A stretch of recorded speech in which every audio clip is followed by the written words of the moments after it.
ഇനി നമ്മൾ എടുക്കാൻ പോകുന്നത് സെക്കൻഡ് ചാപ്റ്ററാണ് അഗ്രികൾച്ചറൽ ഇൻകം. നോക്കാം അതിൻ്റെ എന്താണ് അഗ്രികൾച്ചറൽ ഇൻകം, അതിൻ്റെ ഡെഫിനിഷൻ നോക്കൂ. സെക്ഷൻ 2 സബ്സെക്ഷൻ 1A അഗ്രികൾച്ചറൽ ഇൻകത്തിൻ്റെ ഡെഫിനിഷൻ കൊടുത്തുള്ളത്. Agricultural income means first any rent or revenue derived from land situated in India and is used for agricultural purpose. Rent or revenue derived from land. ഭൂമിയിൽ നിന്നും കിട്ടുന്ന വാടകയോ അല്ലെങ്കിൽ വരുമാനമോ. That land is situated in India is used for agricultural purpose. ആ ഭൂമി ഇന്ത്യയിലുള്ളതാണ് agricultural പർപ്പസിന് വേണ്ടി ഉപയോഗിക്കുന്നത്. അപ്പോൾ ഇന്ത്യയിലെ അഗ്രികൾച്ചറൽ പർപ്പസിന് വേണ്ടി ഉപയോഗിക്കുന്ന ലാൻഡിൽ നിന്നും കിട്ടുന്ന വാടകയോ അല്ലെങ്കിൽ വരുമാനമോ ആണ് അഗ്രികൾച്ചറൽ ഇൻകം എന്ന് അറിയപ്പെടുക. ഒരു case. Second, any income derived from such land by agriculture, അഗ്രികൾച്ചറിൽ നിന്ന് കിട്ടുന്ന income, or any process ordinarily employed by a cultivator or receiver of rent in kind to make the produce fit to be marketed. എന്ന് വെച്ചാൽ ഇപ്പോൾ ഒരു cultivator, അതല്ലെങ്കിൽ ഒരു കൃഷിക്കാരൻ, അതല്ലെങ്കിൽ ലാൻഡ് ഓണറാണ് ആളുടെ ലാൻഡ് മറ്റൊരാൾക്ക് പാട്ടത്തിന് കൊടുത്തിട്ടുണ്ട്. അങ്ങനെയാണെങ്കിൽ ആ മറ്റൊരാളുടെ അടുത്ത് നിന്നും ലാൻഡ് ഓണർക്ക് റെൻറ്റ് കിട്ടും, വസ്തുക്കളായിട്ട് റെൻറ്റ് കിട്ടും. ആണെങ്കിൽ ആ കിട്ടുന്ന വസ്തു എന്ത് ചെയ്യണേ, ലാൻഡ് ഓണർ മാർക്കറ്റിൽ സെയിൽ നടത്തിയിട്ട് ക്യാഷ് ഉണ്ടാക്കുന്നു. അതല്ലെങ്കിൽ ശരിക്കും ലാൻഡ് ഓണർ തന്നെ പ്രൊഡ്യൂസ് ചെയ്തിട്ടുള്ള പ്രോഡക്റ്റ്, അഗ്രികൾച്ചറൽ പ്രോഡക്റ്റ് മാർക്കറ്റ് ചെയ്തിട്ട് കിട്ടുന്ന ഇൻകത്തിനെയും അറിയപ്പെടുന്നതാണ് agricultural income. Third case, income derived from farm house, farm ഹൗസിൽ നിന്ന് കിട്ടുന്ന ഇൻകം. ഇപ്പോൾ സെക്ഷൻ 2 സബ്സെക്ഷൻ 1A അഗ്രികൾച്ചറൽ ഇൻകത്തിനെ ഡിഫൈൻ ചെയ്തിട്ടുള്ളത്. ഇനി നിങ്ങൾ ശ്രദ്ധിക്കുക, ഇന്ത്യയിൽ നിന്നുള്ള അഗ്രികൾച്ചറൽ ഇൻകം ഫുള്ളി എക്സംപ്റ്റാണ്. ഇന്ത്യയിൽ നിന്ന് കിട്ടുന്ന കാർഷിക വരുമാനം സെക്ഷൻ 10 സബ്സെക്ഷൻ 1 പ്രകാരം മുഴുവനായിട്ടും എക്സംപ്റ്റഡ് ആക്കിയിട്ടുണ്ട്, ടാക്സിൽ നിന്ന് ഒഴിവാക്കിയിട്ടുണ്ട്. ഇനി നെക്സ്റ്റ് നോക്കൂ, assessment of agricultural income, agricultural ഇൻകത്തിൻ്റെ assessment. In the case of individual HUF, AOP or BOI, agricultural income is a factor to be considered for calculating the tax on non-agricultural income, provided that the agricultural income of that person exceed rupees 5,000 and non-agricultural income exceed rupees 2,50,000. ഒരു ഇൻഡിവിജ്വലിൻ്റെ, അതല്ലെങ്കിൽ HUFൻ്റെ, അതല്ലെങ്കിൽ association of പേഴ്സൺസിൻ്റെയോ body of ഇൻഡിവിജ്വലിൻ്റെയോ non agricultural ഇൻകത്തിന് എന്ന് വെച്ചാൽ കാർഷികേതര വരുമാനങ്ങൾക്ക് ടാക്സ് കണക്കാക്കുന്നതിന് അഗ്രികൾച്ചറൽ ഇൻകം ഒരു ഘടകമാവും. ശ്രദ്ധിച്ചോളെ, മറ്റു വരുമാനങ്ങൾക്ക് ടാക്സ് കണക്കാക്കുന്നതിന് അഗ്രികൾച്ചറൽ ഇൻകം ഒരു ഘടകമാവും. എങ്ങനെയാണെന്ന് വെച്ചാൽ, the agricultural income of that person exceed rupees 5,000 and non agricultural income exceed rupees 2,50,000. Agricultural income 5,000 രൂപയിൽ കൂടുതലും കാർഷികേതര വരുമാനങ്ങൾ നോൺ അഗ്രികൾച്ചറൽ ഇൻകം 2,50,000 രൂപയിൽ കൂടുതലും ഉണ്ടെങ്കിൽ ആ വ്യക്തിയുടെ കാർഷികേതര വരുമാനങ്ങൾക്ക് ടാക്സ് കണക്കാക്കുന്നതിന് അഗ്രികൾച്ചറൽ ഇൻകം ഒരു ഘടകമാവും. ശ്രദ്ധിച്ചോളെ. ഇനി അതിൻ്റെ ഒരു പ്രൊസീജിയർ പറയുന്നുണ്ട്. എന്താണ് അങ്ങനെ അഗ്രികൾച്ചറൽ ഇൻകം ഘടകമാണെങ്കിൽ എന്താണ് അതിൻ്റെ പ്രൊസീജിയർ നോക്കൂ. ഫസ്റ്റ് ചെയ്യേണ്ടത് 4 സ്റ്റെപ്പായിട്ട് വരും, 3 സ്റ്റെപ്പ് ഉണ്ട്. അതിൽ ഫസ്റ്റ് സ്റ്റെപ്പ് പറയണത് tax on aggregate income. First കേസിൽ നമ്മൾ ചെയ്യേണ്ടത് അഗ്രഗേറ്റ് ഇൻകത്തിന് ടാക്സ് കണക്കാക്കണം.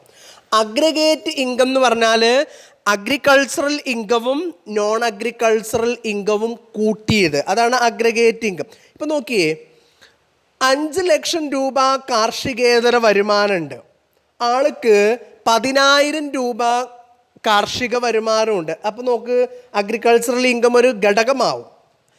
കാരണം 5,000 രൂപയിൽ കൂടുതലുണ്ട്, നോൺ അഗ്രികൾച്ചറൽ ഇൻകം 2,50,000 കൂടുതലുണ്ടായതുകൊണ്ട് ഒരു ഘടകമാവും. അപ്പോൾ മൊത്തം അയാളുടെ അഗ്രഗേറ്റ് ഇൻകം എന്ന് പറയുമ്പോൾ 5,10,000 രൂപ വെച്ചോ. ആ അഗ്രഗേറ്റ് ഇൻകത്തിന് ടാക്സ് കാണണം, അതാണ് ഫസ്റ്റ് സ്റ്റെപ്പ്.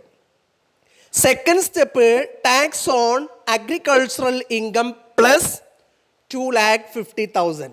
അഗ്രികൾച്ചറൽ ഇൻകവും 2,50,000 കൂടി കൂട്ടിയാൽ കിട്ടുന്ന എമൗണ്ടിന് ടാക്സ് കാണണം, അതാണ് രണ്ടാമത്തെ step. Third step, tax on non agricultural income. Non agricultural ഇൻകത്തിൻ്റെ ടാക്സ് കാണുക എന്ന് വെച്ചാൽ സ്റ്റെപ്പ് 1 മൈനസ് സ്റ്റെപ്പ് 2. ഒന്നാമത്തെ സ്റ്റെപ്പിൽ കിട്ടിയ ടാക്സ് എമൗണ്ടിൽ നിന്ന് രണ്ടാമത്തെ സ്റ്റെപ്പിലെ ടാക്സ് എമൗണ്ട് കുറച്ചാൽ കിട്ടുന്നതാണ് ബാക്കി. അപ്പോൾ നോൺ അഗ്രികൾച്ചറൽ ഇൻകത്തിൻ്റെ ടാക്സ് കണക്കാക്കി. ഇനി നോക്കേണ്ടത് എന്താണെന്ന് വെച്ചാൽ അയാൾക്ക് റിബേറ്റ് കിട്ടാൻ എലിജിബിൾ ആണോ നോക്കണം. 5 ലക്ഷം രൂപയിൽ താഴെയാണ് വരുമാനം ഉള്ളത് എങ്കിൽ ആൾക്ക് റിബേറ്റ് കിട്ടും. സെക്ഷൻ 87A പ്രകാരം ആൾക്ക് റിബേറ്റ് കിട്ടും. 5 ലക്ഷം രൂപയിൽ താഴെയാണ് വരുമാനമെങ്കിൽ റിബേറ്റ് ഉണ്ട്, സെക്ഷൻ 87Aയിൽ റിബേറ്റ് കിട്ടും.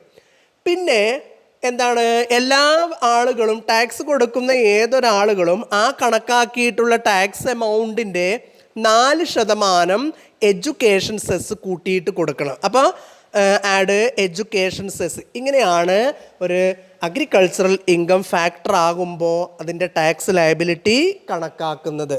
ഓക്കെ, ഇനി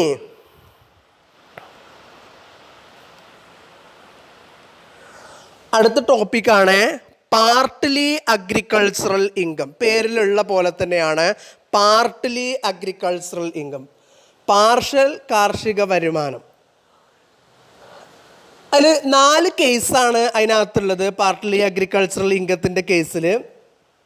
അതിൽ ഫസ്റ്റ് കേസ് പറയുന്നത്, when an assessee uses agricultural produce raised by him as raw materials in the manufacturing business, the entire amount of such income is not calculated or considered as taxable income. The market value of agricultural produce used as raw material is deducted from the income.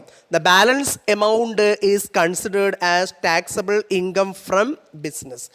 എന്ന് വെച്ചാൽ ഒരു manufacturing business നടത്തുന്ന വ്യക്തി അയാളുടെ ഫാമിൽ ഉൽപ്പാദിപ്പിച്ചിട്ടുള്ള ഒരു കാർഷിക ഉൽപ്പന്നമാണ് ആൾ റോ മെറ്റീരിയലായിട്ട് ഉപയോഗിച്ചത്. സപ്പോസ് ഒരു എക്സാമ്പിൾ പറയുകയാണെങ്കിൽ, ഒരു കോക്കനട്ട് ഓയിലിൻ്റെ ബിസിനസ്, മാനുഫാക്ചറിങ് ബിസിനസ് നടത്തുന്ന ആളാന്ന് വെച്ചോ. അയാൾ ആ കോക്കനട്ട് ഓയിൽ പ്രൊഡ്യൂസ് ചെയ്യാൻ വേണ്ട റോ മെറ്റീരിയൽസ്, കോക്കനട്ട് ആളുടെ സ്വന്തം ഫാമിൽ നിന്ന് ഉൽപ്പാദിപ്പിച്ചതാണ് എടുത്തിട്ടുള്ളത്. അങ്ങനെയാണെങ്കിൽ ആ വ്യക്തിയുടെ മാനുഫാക്ചറിങ് ബിസിനസ്സിൽ നിന്ന് കിട്ടുന്ന ഇൻകം മുഴുവനായിട്ടും ടാക്സബിൾ ഇൻകമായിട്ട് കണക്കാക്കില്ല. ആളുടെ ഫാമിൽ നിന്ന് അയാൾ എത്രയാണോ റോ മെറ്റീരിയൽസ് ആയിട്ട് എടുത്തിട്ടുള്ളത്, ആ റോ മെറ്റീരിയൽസിൻ്റെ, ആളുടെ ഫാമിൽ നിന്ന് എത്ര കോക്കനട്ടാണോ ആൾ എടുത്തിട്ടുള്ളത് അതിൻ്റെ മാർക്കറ്റ് വാല്യൂ കുറച്ചിട്ട് ബാക്കിയുള്ളതാണ് ടാക്സബിൾ ഇൻകം ആയിട്ട് കണക്കാക്കുകയുള്ളൂ. ഇപ്പോൾ മാനുഫാക്ചറിങ് ബിസിനസ്സിൽ ആൾക്ക് 10 ലക്ഷം രൂപ ഇൻകം ഉണ്ടായി എന്ന് വെച്ചോ, അതിൽ ഒരു 4.5 ലക്ഷം രൂപയുടെ കോക്കനട്ട് അയാളുടെ ഫാമിൽ നിന്ന് എടുത്തതാ ആണെങ്കിൽ ആ 4.5 ലക്ഷം രൂപ 10 ലക്ഷത്തിൽ നിന്ന് കുറച്ച് ബാക്കിയുള്ളതാണ് ടാക്സബിൾ ബിസിനസ് ഇൻകം ആയിട്ട് കണക്കാക്കുന്നത്. അതാണ് ഒന്നാമത്തെ കേസ്. ഇനി രണ്ടാമത്തെ കേസ് എന്താണെന്ന് വെച്ചാൽ, in the case of the business of tea grown and manufactured in India, 60% of income is agricultural income and 40% is business income. Tea business, തേയില ബിസിനസ്സാണ് എങ്കിൽ ആ തേയില ബിസിനസ് അത് കൃഷി ചെയ്യുന്നു, അതിൽ നിന്ന് ഉൽപ്പാദിപ്പിക്കുന്നു, ഇന്ത്യയിൽ കൃഷി ചെയ്യുന്നു, ഇന്ത്യയിൽ തന്നെ അത് ഉൽപ്പാദിപ്പിക്കുന്നു എങ്കിൽ ആ തേയില ബിസിനസ്സിൽ നിന്ന് കിട്ടുന്ന വരുമാനത്തിൻ്റെ 60% അഗ്രികൾച്ചറൽ ഇൻകവും 40% ബിസിനസ് ഇൻകവുമായിട്ട് കണക്കാക്കും. Third, 65% of income derived from the sale of latex or sinex manufactured from rubber in India is agricultural income and 35% is business income.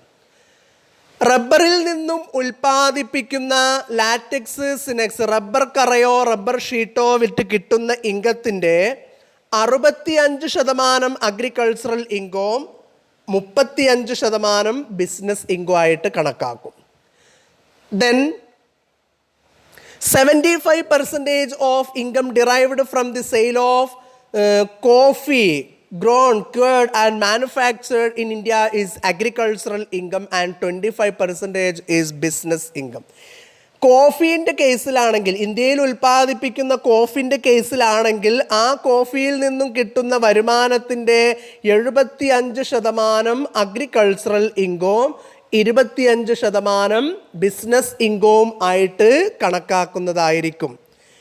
ഇനി നമ്മൾ ഇപ്പോൾ നേരത്തെ അസസ്മെൻറ്റ് പറഞ്ഞിരുന്നു, അതിൻ്റെ ജസ്റ്റ് ഒരു പ്രോബ്ലം നോക്കാം നമുക്ക് എങ്ങനെയാണ് അത് ചെയ്യണമെന്ന്. നോക്കിയേ, തേർഡ് ഇല്ലുസ്ട്രേഷൻ നോക്കിയേ. Mister Ghulam has the following income for the assessment year 2020-21. Assessment year 2021 Ghulam എന്ന് പറയുന്ന ആളുടെ ടാക്സ് ലയബിലിറ്റിയാണ് നമ്മളോടത്ത് കാണാൻ പറഞ്ഞിരിക്കുന്നത്. ടോട്ടൽ ഇൻകം, ആ ടോട്ടൽ ഇൻകം കൊണ്ട് മീൻ ചെയ്യുന്നത് non agricultural income 48,500, agricultural income 15,000. ഈ കേസിൽ ആള് അഗ്രികൾച്ചറൽ ഇൻകം 5,000 കൂടുതലുണ്ട്, പക്ഷേ നോൺ അഗ്രികൾച്ചറൽ ഇൻകം 2,50,000 കൂടുതലില്ല. 2,50,000 കൂടുതൽ നോൺ അഗ്രികൾച്ചറൽ ഇൻകം ഇല്ല എങ്കിൽ ആള് ടാക്സ് കൊടുക്കാൻ ലയബിൾ അല്ല, അയാളുടെ ടാക്സ് ലയബിലിറ്റി 0 ആയിരിക്കും. ദെൻ നെക്സ്റ്റ് ഫോർത്ത് ക്വസ്റ്റ്യൻ നോക്കി. Mister Abu has the following income for the assessment year 2020-21. Abu എന്ന് പറയുന്ന ആളുടെ അസസ്മെൻറ്റ് ഇയറിലെ ഇൻകം തന്നിരിക്കുകയാണ്. Total income 4 lakhs, agricultural income 3,000. ഇപ്പോൾ നോൺ അഗ്രികൾച്ചറൽ ഇൻകം 4 lakhs അത് ടാക്സബിൾ ഇൻകം ആയിട്ടുണ്ട്, കാരണം 2,50,000 കൂടുതലുണ്ട്. എന്നാൽ അഗ്രികൾച്ചറൽ ഇൻകം ആ 4 ലക്ഷം രൂപയുടെ ടാക്സ് കണക്കാക്കുന്നതിന് അഗ്രികൾച്ചറൽ ഇൻകം ഫാക്ടർ ആവണമെങ്കിൽ അഗ്രികൾച്ചറൽ ഇൻകം 5,000 കൂടുതൽ വേണം. അപ്പോൾ ഇവിടെ 5,000 കൂടുതലില്ല, 3,000 ഉള്ളൂ. അപ്പോൾ നമ്മൾ എന്താ ചെയ്യേണ്ടതെന്ന് വെച്ചാൽ ആ 4 lakhs rupeesൻ്റെ ടാക്സ് കണക്കാക്കണം. ശ്രദ്ധിക്കുക, ടാക്സ് കണക്കാക്കുമ്പോൾ ടാക്സിൽ ഏതൊരു ഇൻകക്കാരനും 2,50,000 വരെ ടാക്സ് കൊടുക്കണ്ട. അപ്പോൾ ഈ 4 lakhs 2,50,000 വരെ ടാക്സ് ഉണ്ടാവില്ല. പിന്നെ അടുത്ത സ്ലാബ് എന്ന് പറയുന്നത് 2,50,000 മുതൽ 5 lakhs വരെയാണ്. 5% ആണ് ടാക്സ് വരിക. അപ്പോൾ നമുക്ക് 4 lakhs ആണ് ഉള്ളു ബാക്കി. അപ്പോൾ ബാക്കി 1,50,000 ഉണ്ടാവും. ആ 1,50,000-ന് 5% എന്ന് വെച്ചാൽ 7,500 ഉണ്ടാവും. അപ്പോൾ ആളുടെ ടോട്ടൽ ടാക്സ് വരുന്നത് 7,500 ആണ്. പിന്നെ ആള് റിബേറ്റ് കൊടുക്കാൻ എലിജിബിൾ ആണോ നോക്കണം. 5 lakhs rupees താഴെയാണ് ഇൻകം എങ്കിൽ ആൾക്ക് റിബേറ്റ് കിട്ടും. 87A പ്രകാരം 12,500 രൂപ റിബേറ്റ് കിട്ടും. അപ്പോൾ ഇവിടെ ആൾക്ക് റിബേറ്റ് കിട്ടി, 7,500 രൂപയും റിബേറ്റ് കിട്ടി. ആയതുകൊണ്ട് ആൾക്കും ടാക്സ് ലയബിലിറ്റി നിൽ ആയിരിക്കും. ഇനി ഈ 5ാമത്തെ ഇല്ലുസ്ട്രേഷൻ നോക്കൂ. Calculate the tax liability of mister Atul for the assessment year 2020-21. Total income 2,70,000, agricultural income 10,000. Total income 2,70,000 ഉണ്ട്, അഗ്രികൾച്ചറൽ ഇൻകം 10,000 ഉണ്ട്. അപ്പോൾ ഇവിടെ അഗ്രികൾച്ചറൽ ഇൻകം ഫാക്ടറാണ്. നമ്മൾ പറഞ്ഞു 5,000 കൂടുതലുണ്ടെങ്കിൽ ഫാക്ടറാവും, മറ്റ് ഇൻകം 2.5 ലക്ഷത്തിൽ കൂടുതലുണ്ടെങ്കിൽ. അപ്പോൾ ഇവിടെ ഓക്കെയാണ്, ഫാക്ടറാണ്. ആണെങ്കിൽ നമ്മൾ ആദ്യം ചെയ്യേണ്ടത് അഗ്രിഗേറ്റ് ഇൻകത്തിന് ടാക്സ് കാണണം. അഗ്രിഗേറ്റ് ഇൻകം എന്ന് പറയുമ്പോൾ agriculture plus non agriculture. 2,70,000 plus 10,000 2,80,000 നമ്മൾ ടാക്സ് കാണണം. സ്ലാബിൽ തന്നെയാണ് കാണേണ്ടത്. 2,50,000 നിൽ, ബാക്കി ഇനി അതിനകത്ത് ഉണ്ടാവുക 30,000 ആണ്, 30,000 ആണ്. 30,000 5% എന്ന് പറയുമ്പം 1,500. അപ്പോൾ ഫസ്റ്റ് സ്റ്റെപ്പിൽ amount 1,500. Second step tax on agricultural income plus 2,50,000. Agricultural ഇൻകവും 2,50,000 കൂടി കൂട്ടിയ എമൗണ്ടിൻ്റെ ടാക്സ്. അപ്പോൾ 2,60,000 ഉണ്ടാവും. അത് കാണുന്നതും നേരത്തുള്ള പോലെ തന്നെ 2,50,000 ടാക്സ് ഇല്ല. പിന്നെയുള്ള 10,000 5%, 500 രൂപ ടാക്സ് വരും. അപ്പോൾ ഒന്നാമത്തെ സ്റ്റെപ്പിൽ 1,500, രണ്ടാമത്തെ സ്റ്റെപ്പിൽ 500. തേർഡ് സ്റ്റെപ്പ് എന്ന് പറയുമ്പോൾ ടാക്സ് ഓൺ നോൺ അഗ്രികൾച്ചറൽ ഇൻകാണ്. 1 - 2. ഫസ്റ്റ് സ്റ്റെപ്പിൽ നിന്ന് സെക്കൻഡ് സ്റ്റെപ്പ് കുറച്ചാൽ നോൺ അഗ്രികൾച്ചറൽ ഇൻകത്തിൻ്റെ ടാക്സ് കിട്ടും. 1,500 - 500 അപ്പം 1,000. ഇനി ആൾക്ക് റിബേറ്റിന് എലിജിബിലിറ്റി ഉണ്ട്. കാരണം 5 lakhs rupees താഴെയാണ് ഇൻകം ആയതുകൊണ്ട് റിബേറ്റിന് എലിജിബിലിറ്റി ഉണ്ട്. 1,000 റിബേറ്റ് കൊടുത്താൽ അയാൾക്കും ടാക്സ് ലയബിലിറ്റി എന്തായിരിക്കും? നിൽ ആയിരിക്കും. ഓക്കെ.